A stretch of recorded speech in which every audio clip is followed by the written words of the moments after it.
As it turns out, I did record the trimming of these jars, the throwing of which you may have seen in my previous video.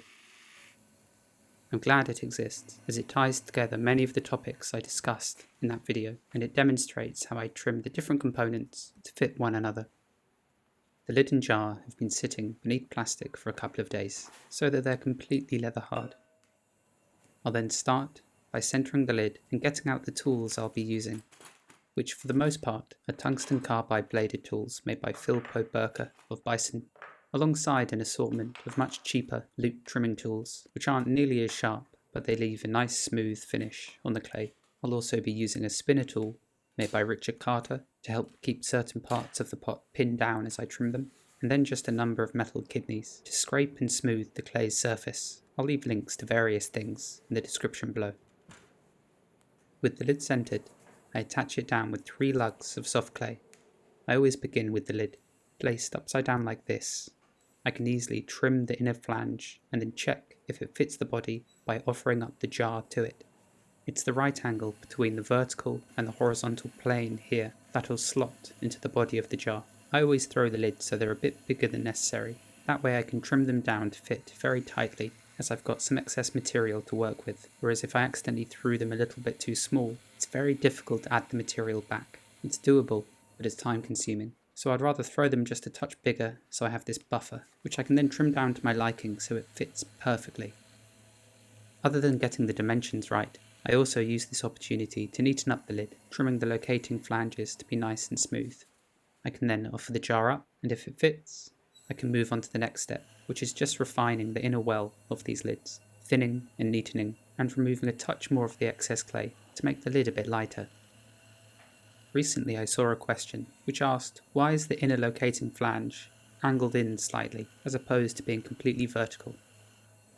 Well, as the opening of the jar itself fits exactly in that corner created by where the 2 planes intersect, if instead I threw the upward locating flange so the upmost rim of it fit exactly in the lidded jar, then every time I took it off and placed it back on, I'd have to do so very accurately, whereas with the wall sloping inwards slightly, it means that the actual rim of the flange is narrower than the opening of the jar. This means that it's easy to slot onto the body of the jar, as there's some leeway, and then as the lid settles into place, the sloping flange guides it into place. I hope that explains it. Basically, it makes the lid a bit easier to take on and off, and you're also less likely to bash the flange itself onto the rim of the jar, which could crack or chip it. Anyway, at this point, all I'm doing is hollowing out this inner portion as best I can, although I still want to leave some thickness in it at this point, as I will actually be trimming the other side of it later on. I do some final burnishing with my fingertips, then I remove the lid, and now it's time to trim the body. To do this, I brush some slip onto the wheel, and then I place the jar itself onto this slipped area. I then tap center the heavier jar into place, and the friction this creates causes the pot to stick firmly in place, especially once the slip is dried. And lastly, I squash a tiny portion of the wall against the metal wheel head, which creates an additional seal and helps hold the pot in place.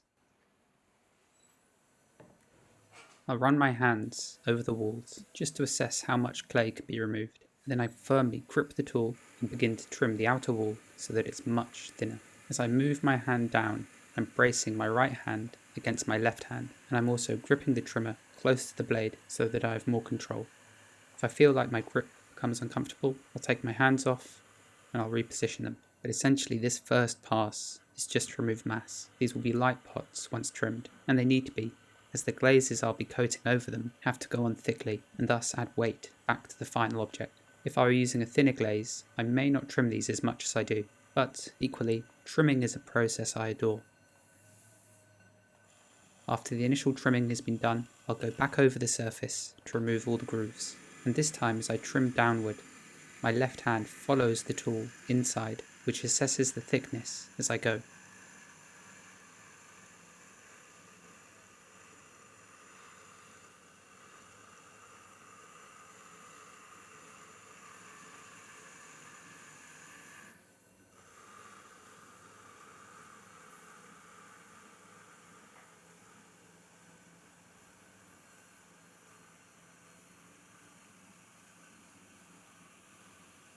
For those of you wondering, All of the trimmings that are removed at this stage are easily recycled back into usable clay. When the waste is wafer thin like this, I simply chuck it straight into a bucket that lies to the left of my wheel, and it soaks overnight, disintegrating into a fine slurry. Once my reclaimed bucket's full, I remove the excess water and dump the sludge onto some plaster bats, which absorb the excess moisture, and after a couple of days I can wedge this clay back up and throw new pots with it. You'll notice here the chattering on the surface. This is a common byproduct of using sharp tungsten carbide tools. Sometimes it doesn't happen quite so dramatically, and how the tool is held really makes a big difference. But if I do have a surface left with it, I just run a metal kidney over it, like so, just to skim away that outer layer. And with the body trimmed, I can move on to finishing the lid, which, as it was trimmed to fit so tightly, means I can just place it atop the jar and trim it in situ, as if the jar was a chuck for the lid.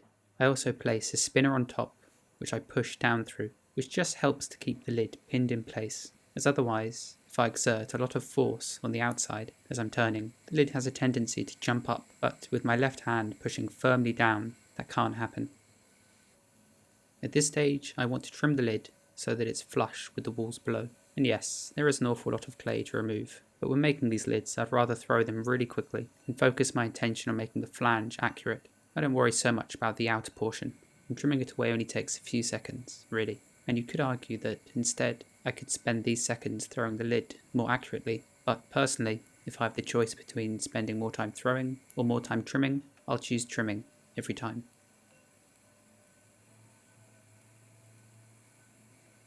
I've made a trio of these jars, and I want them to be quite monolithic objects once fired, like columns.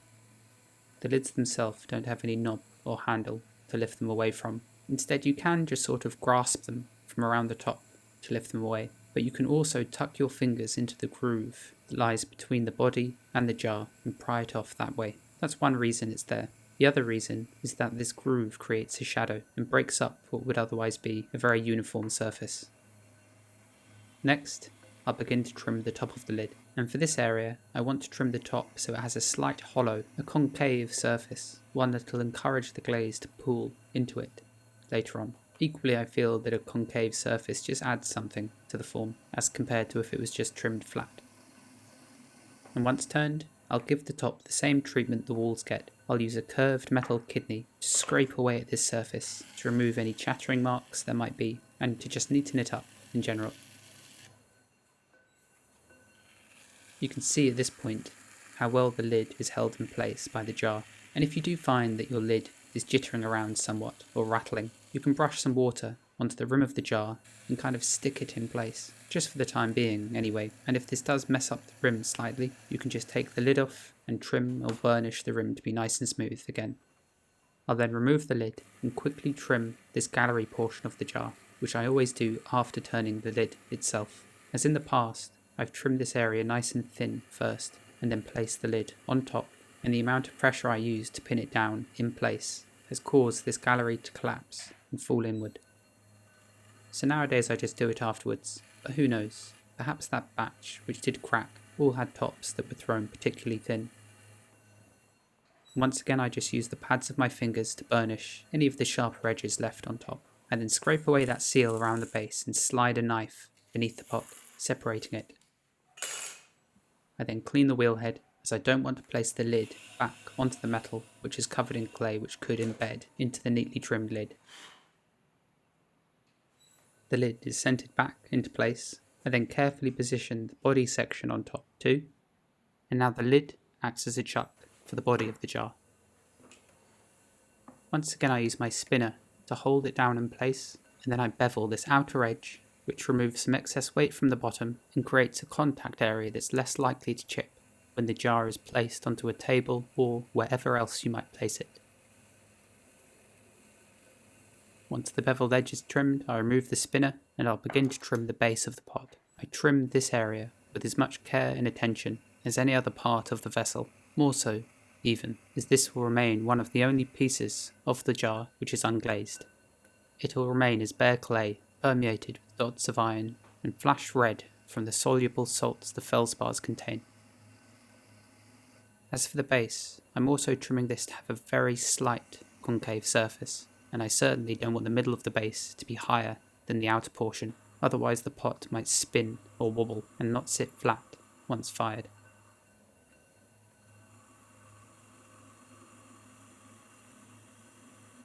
Once trimmed, I'll go over this region with a sharp metal kidney just to remove the more prominent marks left by the turning tools.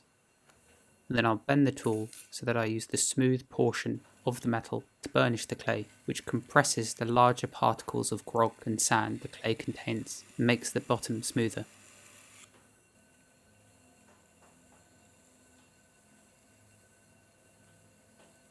Finally, I take my maker's mark and I push it into the clay.